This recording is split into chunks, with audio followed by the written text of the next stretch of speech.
उसको जन्नत में जाने से अगर कोई चीज़ रोक रही है तो वो क्या है? मौत। मौत के अलावा कोई ताकत नहीं जो उसको जन्नत में जाने से रोक सके। लेकिन यहाँ शर्त लगा दी गई है हर फ़र्ज़ नमाज के बाद। इसका मतलब ये है कि 5 वक्त नमाजी होना पड़ेगा पहले, और नमाजी बनने के बाद सरकायले खटिया याद होगा पूरा। तेरी आंखें झुकी झुकी अभी सुनो, खड़ा होकर पूरा सुना देंगे। लेकिन आयतल कुर्सी के लिए मौलाना साहब बेइज्जती न कर दें हमारी। आयतल कुर्सी पूछो तो नहीं, यानी जो दुआ हमें जन्नत में ले जा रही है वो याद नहीं है। और हमारा बच्चा अगर घर में थोड़ा ऐसे ऐसे कर दे तो अम्मा कितनी खुश होती है, मेरा बच्चा डांस कर रहा है, सीने से लगाती है, नहीं खुश हो रही है। और वही माँ से पूछो बच्चे को आयतल कुर्सी सिखाई, वो बच्चे को, हमें खुद नहीं याद है, बच्चे को क्या सिखाएं? अम्मा को याद नहीं है। और देखो कैसे फिर रही हैं जलसे के बाहर, ऐसा लग रहा है जलसा नहीं इनकी शादी हो रही हो। और जलसे में जितने नौजवान लड़के आए हैं वो इनको देखने आए हैं कि देखें किससे करें शादी। कितनी मिसालें दे चुके हैं कलियाचक के इलाके में, जलसों में भी ऐसा लग रहा है। कितनी मिसालें मैंने दी, हालांकि नहीं देनी चाहिए भौंडी मिसाल, लेकिन करें क्या, देना पड़ता है। ऐसा लग रहा है जैसे एक कुतिया के पीछे 10-10 कुत्ते लगे हों। अल्लाह की कसम ये हाल है। अभी हम जब आए बाइक पे बैठ के, ऐसे जहाँ लड़की होंगी वहाँ जाहिर है शहद होगा और मधुमक्खी ना हो, हैं? लेकिन ये सब सुन और ये सब बातें बताओ तो हंसते हैं आप लोग। ये नहीं सोचते कि घूमने वाली हमारी बहनें हैं। कोई अपनी बहनों पे हंस रहा है। बेगैरती इस हद तक हो चुकी हमारी समाज की कि हमारी बहन, अरे हम आए हैं गांव के तो क्या हमारी बहनें नहीं आई हैं? हमारी बेटियां, हमारी बहनें घूम रही हैं लिपस्टिक लगा लगा के सड़कों पर मर्दों के शाना बशाना खड़ी हैं और हम हंस रहे हैं। कोई अपनी बहनों की ओरियानियत और बेपर्दगी पर हंसता है। और अगर बेशर्मी हमारी इस हद तक बढ़ गई है कि अपनी बहनों की ओरियानियत और बेपर्दगी पर मौलाना जर्जीज की बातें सुनकर हंस रहे हैं, तो समझ लो ये कौम मर चुकी है, आईसीयू पर लेटी हुई है। इस कौम के अंदर रूह बाकी नहीं है, ये सिर्फ आईसीयू पर लेटी हुई कौम है। डॉक्टर कभी भी इस कौम को मरा हुआ घोषित कर सकता है कि मर चुकी है कौम। ये कौम मुर्दा हो चुकी है। जलसों में, जलसों के नाम पर जमा की हुई भीड़ में लड़कियों और औरतों के लिए बाजार बंद नहीं कराए जा सकते हैं। और जलसों में भी लड़कियां और औरतें शॉपिंग करती हुई नजर आए तो रूह निकल चुकी है इस कौम के अंदर से। मौलाना जर्जीस मुर्दों से बातें कर रहा है, कब्रिस्तान में पड़ी हुई लाशों से बातें कर रहा है। किसी जिंदा जावेद कौम से मुखातब नहीं है, किसी बारूह कौम से मुखातब नहीं है। एक ऐसे नौजवान तबके से मुखातब है जिसके अंदर से रूह निकल चुकी है, ईमान की रूह निकल चुकी है, दयानतदारी की रूह निकल चुकी है, हया और शर्म की रूह निकल चुकी है। एक बेशरम समाज, एक बेशरम कौम से हम मुखातब होकर गुफ्तगू कर रहे हैं। एक मरी हुई लाश और मरी हुई कौम से हम आज खिताब कर रहे हैं। यह एहसास लेकर यहां से उठिए। आज मैंने मौलाना अबुल कलाम आज़ाद वाले जुमले दोहराए। एक मरी हुई कौम से मुखातब है, मरी हुई कौम से। किसकी बहनें हैं बाहर घूम रही हैं, सरों पर दुपट्टे तक नहीं हैं, और जलसों में आ रही हो तो लिपस्टिक का क्या मामला बताइए किसको दिखा रही हो? चिपके हुए कपड़े और चिपकी हुई लेगी, पैरों से चिपके हुए कपड़े किसके लिए? हमारी बहनें हैं और हमारी बेटियां हैं, हमारी बीवियां हैं। ऐसे ही कहा था अल्लाह के रसूल ने, दय्यूस। बार बार दोहराऊं, दय्यूस किसको कहते हैं? कितनी बार बताया जाए? जिसकी बहन, जिसकी बीवी, जिसकी माँ, जिसकी बेटी बेपर्दा घूमती है वो भड़ुआ है। नहीं बोलूंगा दय्यूस, क्या कर लेंगे आप, मैं भड़ुआ बोलूंगा। जिसकी बहन बेपर्दा घूम रही है वो भाई भड़ुआ है, जिसकी बेटी बेपर्दा घूम रही है वो बाप भड़ुआ है, जिसकी बीवी बेपर्दा घूम रही है वो शौहर भड़ुआ है, जिसकी बहन बेपर्दा घूम रही है वो भाई भड़ुआ है। दय्यूस। अब योगी जी हमसे उत्तर प्रदेश में पूछे कि दय्यूस किसको कहते हैं तो बताना पड़ेगा ना, भड़ुआ। वो क्या जाने दय्यूस क्या होता है? कल मोदी जी पूछ ले, मौलाना साहब आपने एक तकरीर में कहा था कि वो दय्यूस है, दय्यूस किसको कहते हैं? तो बताना पड़ेगा ना दय्यूस किसको कहते हैं, भड़ुआ। इतना बुरा और भड़ुआ किसको कहते हैं मालूम है? वो भी बताऊंगा, सुनना पड़ेगा, तुम्हें नहीं तुम्हारे बाप को भी सुनना पड़ेगा। 2 घंटे 1.5 घंटा यही तो मेरा पावर है, इसके बाद हमारी चलेगी कहाँ? इसके बाद तो हम कहीं बोल ही नहीं पाएंगे, जहाँ बोलेंगे वहीं पिटेंगे। यहाँ ये अथॉरिटी पावर मुझे अल्लाह के नबी ने दिया है, इस्लाम ने दिया, शरीयत ने दिया है। भड़ुआ कहते हैं उसे जिसने अपनी माँ बहन बेटी को चकले पे बिठा दिया हो और उनसे जिना करवा रहा हो और उनकी कमाई खा रहा हो, इसको कहते हैं भड़ुआ। अपनी माँ बहन बेटी बीवी से गलत काम करा के उनकी कमाई को खाने वाला। इतना बुरा जुमला अल्लाह के रसूल ने कहा, जिसकी बहन बेटी बीवी माँ बेपर्दा घूमती है, वो ये है। कोई फर्क नहीं पड़ेगा। मैंने टेबलेट नहीं दी, ऑपरेशन कर दिया, लेकिन कोई फर्क नहीं पड़ेगा। हम जो करते आए वही करेंगे। मन करायतल कुर्सी बाद सलातिल मक्तूबा लम यमनाहु मिन दुखूलिल जन्नती इल्लल मौत। उस आदमी को जन्नत में जाने से सिवाय मौत की और कोई चीज़ नहीं रोक रही है। ये मेरी माँ बहनें आई हैं, ये भी सुन लें, ये तुम्हारे लिए अलग से 1 डिग्री जन्नत में जाने की। अलमरातु इज़ा सल्लत खम्सहा व सामत शहरहा व अहसनत फरजहा व अतात बालहा फलतदखुल मिन अय्यि अबवाबिल जन्नति शात। इमाम अहमद अपनी मुस्नद में, इमाम बैहक़ी अपनी सुनन में इस हदीस को लाए हैं। गौर से सुनिएगा। अल्लाह के नबी फरमाते हैं, जो औरत 5 वक्त की नमाज पढ़ती हो पाबंदी से, रमज़ान के पूरे महीने के रोज़े रखती हो पाबंदी से, सिवाय उन दिनों के जिन दिनों में अल्लाह ताला ने नमाज औरतों के ऊपर से माफ़ कर दी है और रोज़े को रुख्सत कर दिया है। नमाज तो बाद में वो पूरा नहीं करेगी, लेकिन रोज़ा बाद में पूरा करना पड़ेगा। औरतों को कुछ दिन पीरियड आता है, जिन पीरियड में, जिस पीरियड में, जिस महीने में वो नमाज नहीं पढ़ेंगी। पीरियड किसी औरत को 3 दिन, किसी को 4 दिन, 5 दिन, 7 दिन तक आता है। बहुत सी औरतें ऐसी भी होती हैं कि 15-15 दिन तक भी आ जाता है। तो मैं उस तरह नहीं, जितने दिन जो उसकी आदत है, 3 दिन, 4 दिन, 5 दिन, 6 दिन, आम तौर पे 4-5 दिन होता है। तो मेरे भाइयों, इतने दिन औरतें नमाज नहीं पढ़ेंगी। नमाज ही माफ़ है, जबकि नमाज किसी हाल में माफ़ नहीं है, लेकिन औरतों के ऊपर से उतने दिन की नमाज माफ़ है। ये बाद में जब वो पाक हो जाएंगी, नहा लेंगी, धो लेंगी, तो ये छूटी हुई नमाजें वो नहीं दोहराएंगी, उनको दोबारा नहीं पढ़ना है। जो छूट गई माफ़।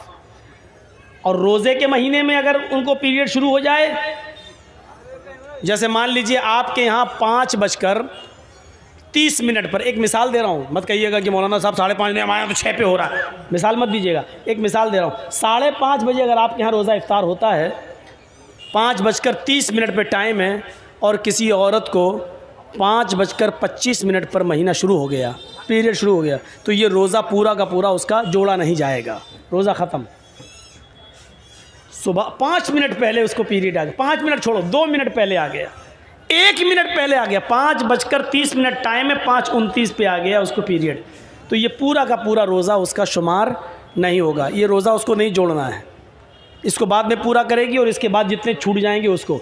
लेकिन सुबह से शाम तक जो भूखी प्यासी रही, इसका सवाब अल्लाह उसको देगा। ऐसा नहीं कि उसको महरूम कर देगा, सवाब मिलेगा उसको, लेकिन रोज़ा नहीं जोड़ा जाएगा। रोज़ा बाद में पूरा करेगी और जितने रोज़े छूटेंगे इसके अलावा वो भी। तो जो औरत 5 वक्त की नमाज पढ़ती हो और रमज़ान के पूरे महीने के रोज़े रखती हो, वह अहसनत फरजा, और अपनी शर्मगाह की हिफाजत करती हो। शर्मगाह की मैंने बता दिया, शर्मगाह की हिफाजत के 2 माना। एक तो यह है कि कोई औरत अपने शौहर के अलावा किसी और की तरफ नज़र न डाले, किसी औरत किसी दूसरे की शर्मगाह को हासिल न करे। और शर्मगाह का एक दूसरा माना हिफाजत का, मोटे कपड़े, गाढ़े कपड़े, ढीले ढाले कपड़े वो अपने जिस्म पर पहने, जिससे उसके जिस्म का नशेब व फराज और उतार चढ़ाव दिखाई न दे। वह अताअत बालहा, और अपने शौहर की इताअत करती हो। शौहर की इताअत में बहुत सी चीज़ें शामिल हैं। शौहर की इताअत में एक बात याद रखिएगा, आप किसी औरत से निकाह करके अपने घर लाए, आप अपने कपड़े बीवी को दे दीजिए और बीवी आपके कपड़े धुल देगी, आपके लिए खाना वाना पका देगी, आपके सर में तेल डाल देगी। ये जिम्मेदारी है औरत की। हज़रत आयशा अल्लाह के नबी सल्लल्लाहु अलैहि वसल्लम के सर में तेल उस वक्त भी डालती थी जब अल्लाह के रसूल एतिकाफ में बैठते थे और अपना सर हुजरे में कर लेते थे। तो हज़रत आयशा अल्लाह के रसूल के सर में रोज़े की हालत में भी तेल डाल देती थी, कंघी कर देती थी, वुज़ू के लिए पानी भर के दे देती थी, गुस्ल के लिए पानी गुस्ल खाने में या कहीं जहाँ नहाते थे वहाँ रख दिया करती थी। पता ये चला कि कंघी कर देना, शौहर के सर में तेल डाल देना, शौहर के लिए पानी गर्म कर देना या पानी गुस्ल खाने में रख देना, टॉवल वगैरह रख देना, लुंगी वगैरह रख देना कि नहाकर मेरे हस्बैंड चेंज करेंगे, ये सारी चीज़ें औरत की जिम्मेदारी में शामिल हैं और शौहर की इताअत में शामिल हैं। लेकिन इसके बाद, इसके अलावा अब आप चाहें कि मेरे कपड़े के साथ साथ मेरी अम्मा के भी कपड़े धोए, मेरे बाप के भी कपड़े धोए, मेरी बहनों के भी कपड़े धोए और मेरे जितने भाई हैं उनके भी कपड़े धोए, तो माफ़ कीजिएगा वो आपकी बीवी है, आपकी नौकरानी नहीं है। शरीयत ने उसको इस बात का मुकल्लफ नहीं किया है। प्यार से चाहो तो कुछ भी काम ले लो औरत से, लेकिन अगर आप हुक्म चला कर लोगे तो सुन लो, शरीयत ने ससुर के कपड़े धोना औरत पर की जिम्मेदारी में शामिल नहीं किया है, सास के कपड़े धोना जिम्मेदारी में शामिल नहीं किया है। वो तुम्हारे बच्चे को दूध पिला देती है, ये भी बहुत बड़ी बात है। अगर वो चाहे तो तुमसे दूध पिलाने का पैसा भी ले सकती है। बेटा तुम्हारा, बच्चा तुम्हारा, हम दूध पिला रहे हैं तो हमें पैसा दो, इतना महीना दो, और आपको देना पड़ेगा। मौलाना साहब ये क्या मुसीबत खड़ी कर रहे हो, हमारी तो वैसे भी नहीं बनती अपनी बीवी से, तुम और कह दे रहे हो सुन के जाएगी तो कल। पूरा खर्चा अगर आप अपनी बीवी को नहीं देते हैं तो बीवी को इजाज़त है कि वो आपकी पैंट की जेब में से उतना ले सकती है जितने में उसका और उसके बच्चों का खर्चा चल सके। आपको बताए नहीं, इसको चोरी में शुमार नहीं किया जाएगा, वो चोर नहीं लिखी जाएगी। डरो मत। ये मसला जिस जगह मैंने बताया था ना, वहाँ मेरी भी बीवी गई हुई थी सुनने, दूसरे दिन मेरी जेब से 5,000 गायब हुए थे। कोई बड़ी बात नहीं, लेकिन औरतों में कमी होती है। इजाज़त दो 2 रुपए की तो निकाल लेती है 200 रुपये, और फिर हिसाब जुड़ा देंगे, इतने में तेल आया, इतने मसाला आया, इतने में चादर, इतने में तकिया, इतने में ये वो सब हिसाब जुड़ा देंगे। और अभी भी आपसे कहेंगे अभी हुआ क्या, 2 रुपए की जगह 200 ले लिए, कहे अभी हुआ क्या, मेरी पाउंड नहीं आई, अभी फेयर एंड लवली बाकी है, अभी तो मेकअप का सामान बाकी है, वो और दो, हिसाब और जुड़ा देंगे। शौहरों की खिदमत और इताअत ये शामिल है, करेगी। आजकल तो तारीफ ही नहीं करती औरतें। शौहर कहते कितना अच्छा होगा, तुम क्या जानो, मैं भुगत रही हूँ, मैं जानती हूँ कि तुम जानते हो। देखा ना, एक पीर साहब थे बेचारे, वो अपनी बीवी से बार बार कहते थे मैं पीर हूँ, लोग कितनी इज्जत करते हैं मेरी, और उनकी बीवी कहती भाग तेरे जैसे 336 पीर रोज़ देखती हूँ मैं। बीवी पीर ही नहीं मान रही है। एक दिन बीवी ने पता नहीं हवा में किसी को उड़ते हुए देख लिया, कहता देखो पीर बने फिरते हैं। पीर तो वो था जो हवा में आज मैंने उड़ते हुए देखा, हवा में मुसल्ला था, हवा में मुसल्ले पे खड़ा था, हवा में नमाज पढ़ता हुआ जा रहा था। अब ये शौहर को चर्राया है, देखा तुमने, हवा में उड़ते हुए देखा, हाँ नमाज पढ़ रहा था ना, हाँ मुसल्ले पे खड़ा था ना, हाँ अरे वो मैं ही तो था। बीवी बोली है तुम थे, कहाँ, हाँ मुझे डाउट हुआ, कुछ लग रहा था तुम थे। कहा क्या मतलब, कहा इसीलिए टेढ़े टेढ़े उड़ रहे थे, सीधे नहीं उड़ रहे थे। फिर कमी निकाल दी, जब सुना कि मेरा शौहर है तो कमी निकाल दी। पीर तो वो है जो आज उड़ रहा था, जब सुना वो मेरा ही आदमी है तो कहा हाँ टेढ़े टेढ़े उड़ रहे थे, कमी निकाल दी। ये हाल। एक पीर साहब को उसके मुरीद ने सपने में देखा। मुरीद ने, मेरे पीर साहब जन्नत में टहल रहे हैं, घूम रहे हैं, दूध की नहर, शहद की नहर, जन्नत की हूरों के बीच में बैठे हुए हैं। एक हूर अपनी तरफ खींच रही, दूसरी हूर अपनी तरफ, आओ आओ आओ मेरे पास आओ। आँख खुल गई, सुबह फजर की नमाज़ पढ़ी, फजर की नमाज़ पढ़ के जाने लगे, चलो अपने पीर साहब को खुशखबरी दें, कितने अच्छे हो, खुश नसीब हो, जन्नत में मैंने तुम्हें देखा। जैसे ही घर गए, दरवाज़ा खटखटाने से पहले देख रहे हैं कि दरवाजे के अंदर आवाज़ आ रही है, तड़ा तड़ तड़ा तड़ मारपीट की आवाज़ चल रही है। उनने ज़रा खिड़की के सांस से झांक के देखा तो क्या देखते हैं कि पीर साहब की बीवी झाड़ू से पीट रही है पीर को। ये बेचारा परेशान। मैंने तो कल ख्वाब में जन्नत में देखा, यहाँ तो बहुत बुरा हाल है हमारे पीर साहब का। अब वो जाने लगा, इतने में पीर साहब बाहर निकले, कहते ए इधर आओ भाई। वो आया, भाई कैसे आए थे? कहा कुछ नहीं, मैं जा रहा हूँ यार, जिस काम से आए थे वो काम हुआ ही नहीं मेरा, जा रहा हूँ मैं। नहीं तुम्हें बताना पड़ेगा, किसी काम से आए थे? अरे वो काम आपके बस का नहीं है, मुझे जाने दीजिए भाई। कहा नहीं आप काम बताओ, मैं पीर हूँ, मेरे बस का काम नहीं है। कहा अरे भाई नहीं है यार आपके बस का।